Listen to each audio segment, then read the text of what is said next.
Welcoming into the program Madison Gesiotto. She is the RNC national spokesperson. She's actually Madison Gesiotto Gilbert, RNC national spokesperson to talk about South Carolina's Republican primary. Thank you so much, Madison, for coming on. Good to be with you.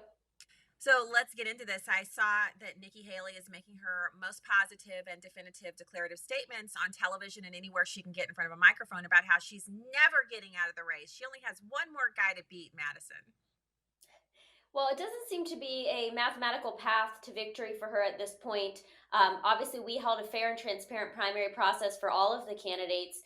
And once we got through Iowa and New Hampshire, it seems pretty clear that voters are headed in one direction towards President Trump. But we'll see what happens on Saturday and we'll go from there. So the big deal here is the speculation surrounding why she would stay in the race if there is no mathematical possibility for her to win.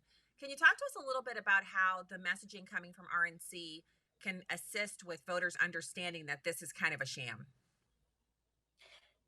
All we again can do is put on a fair and transparent primary process, which we have. But moving forward, our focus is on making sure that we have everything in place possible from an RNC perspective when it comes to having that ground game ready for our nominee, making sure that we have that early vote turnout machine ready and going. We can't start something like that when early voting starts. This is something we've been working on for that the RNC's been working on before I even came on board last year. So this is something following 2022, as I've mentioned on your radio program before, that the RNC looked at the results. We talked about different ways. I was on the advisory committee for the RNC at the time, and we talked about different ways to improve. And early voting, continuing to grow the ballot harvesting program, that was one of the big ways. Obviously, bank your vote was the result of those conversations. And then on top of that, there were other things, talking about messaging, making sure that we can connect with our candidates and campaigns and provide them with the best resources available that they can then go and use in their prospective states and races, obviously this being House and Senate races as well.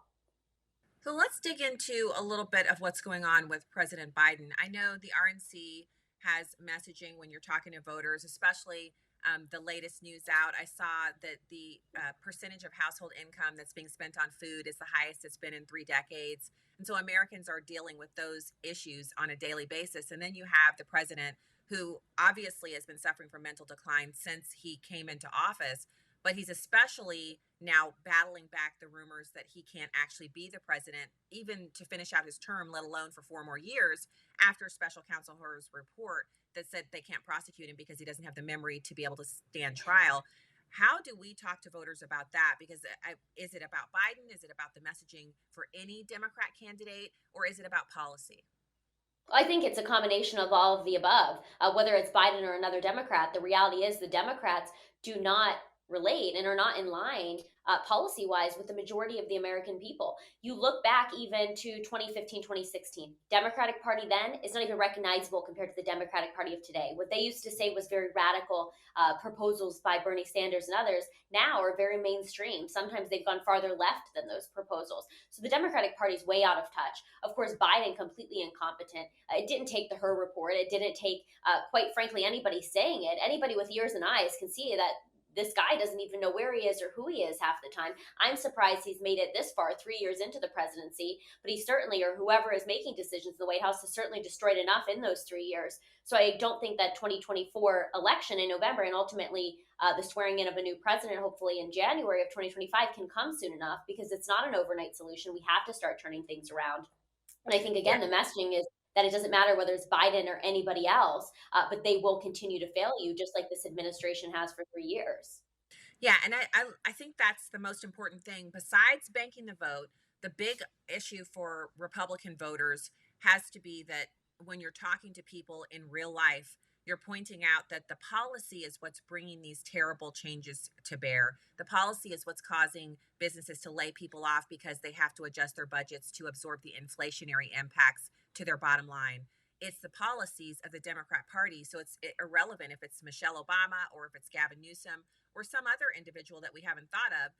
That's not the real issue, the person. It's the party policies for the Democrats, which don't work for Americans and are actually failing, especially in the big cities with the immigration issue. Yeah, I think you look across the country and you make the perfect point there about it being policy related, the failures. I think soft on crime policies are another good example, somewhat obviously tied in with the border and the immigration crisis. But you look at places like Portland, Oregon, where a couple years ago they started pulling back crime laws, and they said, oh, let's decriminalize hard drugs. This is a great idea. And now you're seeing the Democrat governor in Oregon calling a state of emergency for Portland as a result of fentanyl deaths. So the soft on crime policies of Democrat cities don't work. It's made the cities less safe. And then, of course, you couple that with an unsecure border where fentanyl continues to flow over. I mean, you look at the amount that's just been seized, they say that's about 5 to 10% of what actually gets over. And that in itself is enough to knock out a significant portion or all of our population. And that's 5 to 10% of what they're saying gets over that we don't know about. So the amount of drugs pouring into this nation are absolutely insane. And Americans are dying as a result. And then the soft on crime policies are making it no better. Yeah, and I think for the fentanyl overdoses, most Americans view those as things that are happening to people who are drug users. And when they're drug users, they are doing this unbelievable thing where they're getting drugs illegally. And so the offshoot of that is if the drugs are laced with fentanyl, then they have deaths that are associated with that. But there are also stories that are popping up, Madison. People going to Airbnbs with their children and having a child, basically go into the room to see where they're going to be sleeping and then falling over dead from a fentanyl overdose because you just have to come into contact with it and it's basically an instantaneous process. And there have been a number of small children who've been lost that way. So these are not families that use drugs. These are not, teenagers or young adults who are getting pills from a drug dealer. They're just innocent kids who come into contact with these things because drug dealers use Airbnbs and VRBOs to do their business. And so this really is a problem for all of us. And I think the point needs to be made so that people will be aware of that. Yeah, and it's heartbreaking. I mean, not only just Airbnbs, but we saw that in New York at a daycare where they dropped off their child, very young child, and that child never came home because they were doing a drug running operation in part of the daycare. I mean, it's just absolutely stunning when you see what's happened. And in my home state of Ohio, where I am today, for many decades, we were facing the opioid epidemic, the crisis of drugs, and especially in Southern Ohio, a lot of lives lost. And it just felt to so many that we had been forgotten about, that our elected officials weren't protecting us. And I think when you started to see that border secure for the first time under President Trump, that was such a huge shift. And we started to feel like things could turn around and maybe we would see some change, even bipartisan change on the issues. And it obviously has changed the opposite direction under the Biden administration.